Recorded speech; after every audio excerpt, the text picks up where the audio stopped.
امروز میخوام قرینه سازی با دیوایدر و با خطکش رو بهتون آموزش بدم. همونطور که میبینید دیوایدر داره 3 بازو هست، شماره 1، شماره 2 و شماره 3. حالا اینو من میذارم کنار. میخوایم با خطکش براش اندازه ابروهاشو در بیارید. خطکش رو از بالا به این صورت روی صورت مشتری قرار میدید، بالای ابروهاش قرار میدید و شماره 0 خطکش، شماره 0 خطکش دقیقاً میشه وسط بین 2 تا ابروی مشتری که در واقع وقتی این امتداد پیدا میکنه به وسط تیغه بینی میرسه. وقتی که وسط ابرو رو علامت زدید میایید و خطکش رو کمی بالاتر میارید، دقیقاً تا اینجایی که ابروی مشتری، تا آرک ابروی مشتری بالا میارید و اینجا میایید و شماره 1 رو روی خطکش که در واقع میشه تاج ابرو علامت میزنید. برای این یکی ابرو هم به همین صورت. در واقع از 0 وسط بین ابروها تا تاج ابرو 1 سانته که علامت میزنید و از دوباره 0 وسط تا آرک بین 4 تا 4.5 هستش که علامت زدیم ما روی 4.5 و بازم از همون 0 دوباره در نظر میگیرید، یعنی از وسط بین 2 تاج تا دم ابرو که بین 6 تا 6.5 که ما روی 6.5 علامت زدیم. به وقتی مشتری ترجیح میده که دم ابروش بلند باشه که شما روی 6.5 علامت میزنید، یه وقتایی هم دوست نداره بلند باشه یا اینکه خودش اصلا خیلی ابروش مو نداره، روی 6 علامت گذاری میکنید. حالا شما میایین دیوایدر رو به اندازه طول ابروی مشتری که حالا من با خطکشم بهتون نشون دادم که چقدر میشه باز میکنید و وقتی که دیوایدر رو اندازه طول ابروی مشتری باز کردید میایید و نقطه های 1 که روی بازوی 1 قرار داره مشخص میکنید که میشه شروع تاج. نقطه 3 که روی بازوی 3 قرار داره مشخص میکنید و برای نقطه 2 شما میایید از جایی که نقطه 2 هستش به اندازه قطر ابروی مشتری یا حالا اندازه‌ای که ما معمولا توی کادر خود ابرو باید کار کنیم، برای همین میگیم که به اندازه قطر ابروی خود مشتری. یعنی شما اگه ابروی مشتری اینجا تموم شده، شما نقطه 2 رو اینجا میزنید، نمیاد اینجا بزنید. بنابراین به اندازه قطر ابروی مشتری ما اینجا نقطه 2 رو که روی بازوی 2 هست مشخص میکنیم و برای ابروی کناری دیوایدر رو برعکس میکنیم. همین کار رو برای ابروی کناری انجام میدیم به این صورت که دیگه به شماره ها نگاه نمی کنیم، چون روی این ور این الان آماده است، همه اندازه آماده هست، فقط شما میایین همین کار رو، یعنی فقط علامت میزنید 1 3 و 2 رو هم به همون صورت به اندازه قطر ابروی مشتری بالا میایید و علامت میزنید. در ادامه شما میایید و وقتی که شماره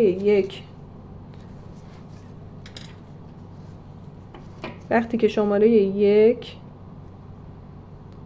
2 و 3 رو علامت زدید به همون شکلی که گفتم، میایید و از شماره 1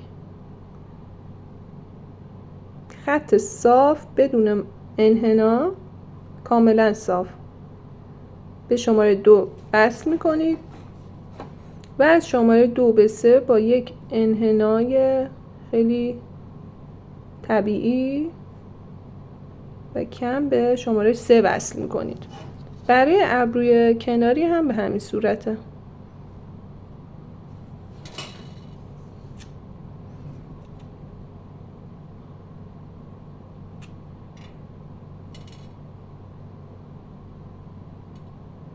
یعنی یک قوس ملایم ما از شماره 2 به 3 باید بدیم.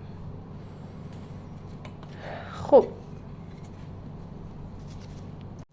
در ادامه بعد از رسم کردن نقاط 1 2 و 3 برای ابروی سمت راستی که شما این اعداد رو باید توی دیوایدرتون ببینید، یعنی جهت دیوایدر باید جوری باشه که شما این اعداد رو ببینید برای ابروی سمت راستی.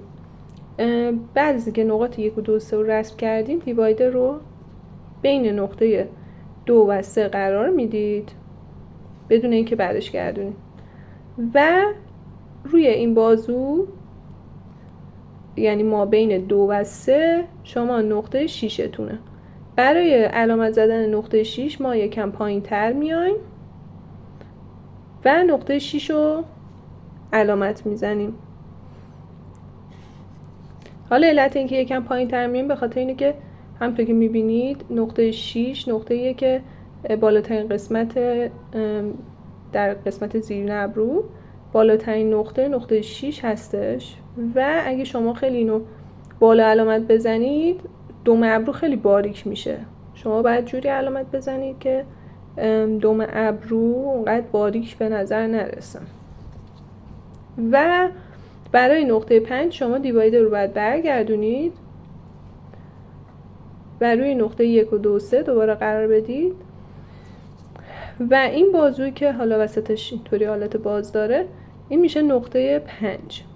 نقطه 5 تون هم به همین شکل روی این خط علامت گذاری نمی کنید، یکم میایید پایین تر و نقطه 5 تون رو علامت میزنید.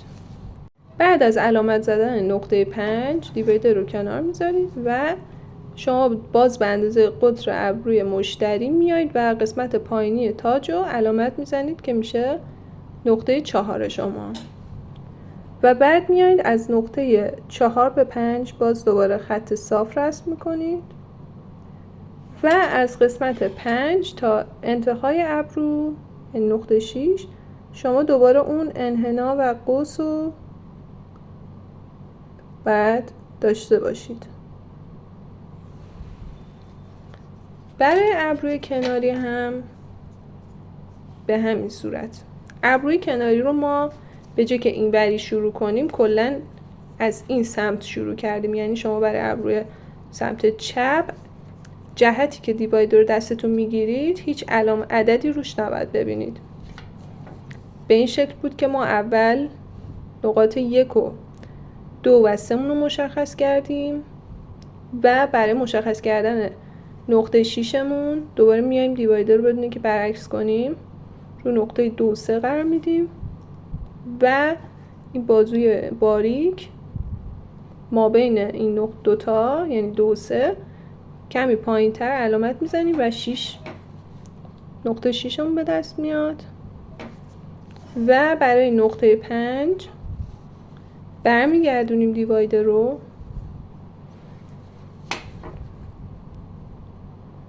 قرار میدیم روی ابرو و این بازویی که شماره 2 هست و وسطش حالت باز داره اینجا میشه نقطه 5 مون که برای نقطه 5 هم ما روی اینجا علامت نمیزنیم، یکم میایم پایین تر علامت میزنیم. برای نقطه 4 هم که به اندازه باز هم قطر ابروی مشتری شما میایید پایین از تاج و 4 علامت میزنید. از 4 تا 5 صاف، از 5 به 6 با یک انحنا خطتون رو رسم میکنید. این هم شد آموزش رسم، یعنی قرینه سازی با دیوایدر و با خطکش هم که بهتون گفتم. کلا ما نقاط رو از روی خطکش نقاط استاندارد رو 0 وسط، از 0 تا آرک 4 الی 4.5، از 0 تا دوم 6 الی 6.5